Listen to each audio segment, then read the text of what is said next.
Welcome to iEnhance Student. iEnhance Student is a platform for law students to come here and deliver a lecture on the topic of their choice. Today we have with us law student Akash Divedi.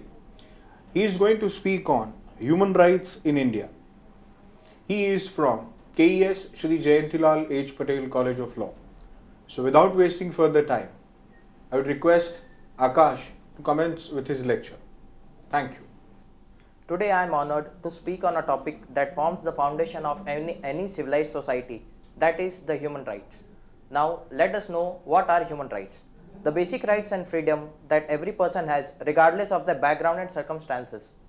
These are fundamental freedoms and protections that ensures dignity, equality and justice to all.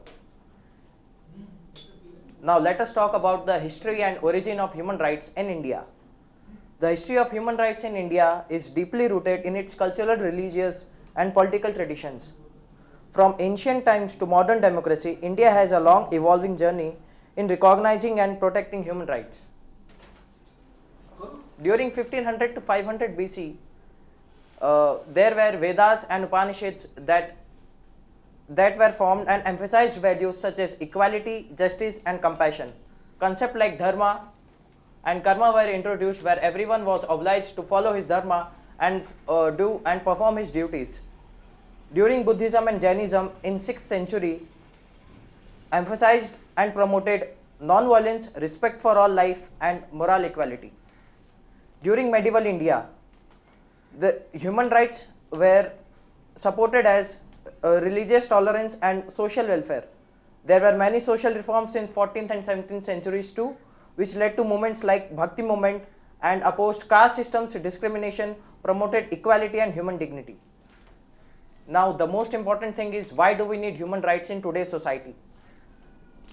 We need human rights to protect people from abuse and mistreatment by the state, to empower people to speak up for themselves, to reduce conflict which led to spark and violence in society, and to promote equality between all genders regardless of their background and circumstances. The Constitution of India provided us several fundamental rights such as right to equality from Articles 14 to 18, which ensures prohibition discrimination based on religion, race, caste, gender or place of birth. The right to freedom from Article 19 to 22 includes freedom of speech, expression, assembly and movement. The right against exploitation, Articles 23 and 24, abolishes human trafficking and child labor. The fourth are right to freedom and religion from Articles 25 to 28, which ensures freedom and right to practice, propagate and manage religious affairs. The fifth are cultural and educational rights. Cultural and educational rights from Article 29 and 30 protects the rights of minorities.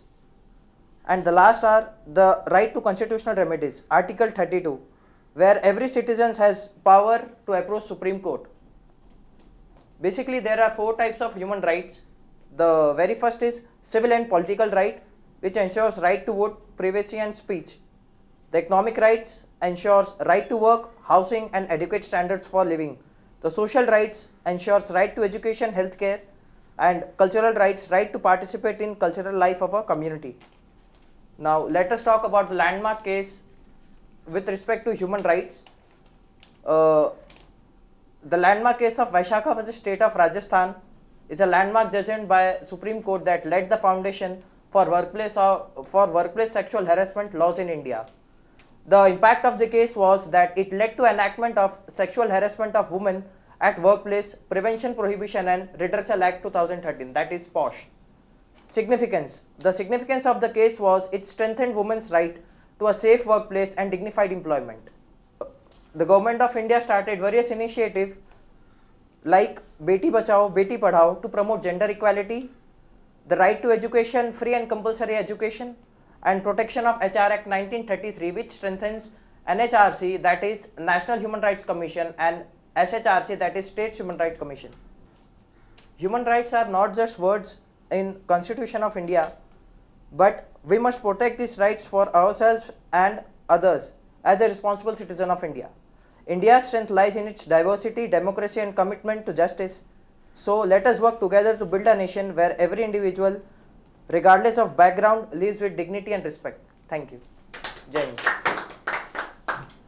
Akash, thank you very much Thank you, sir. for the crisp presentation of the entire human rights which are there. You have nicely explained, according to me, the various articles which are there in the Constitution of India which deal with the particular thing.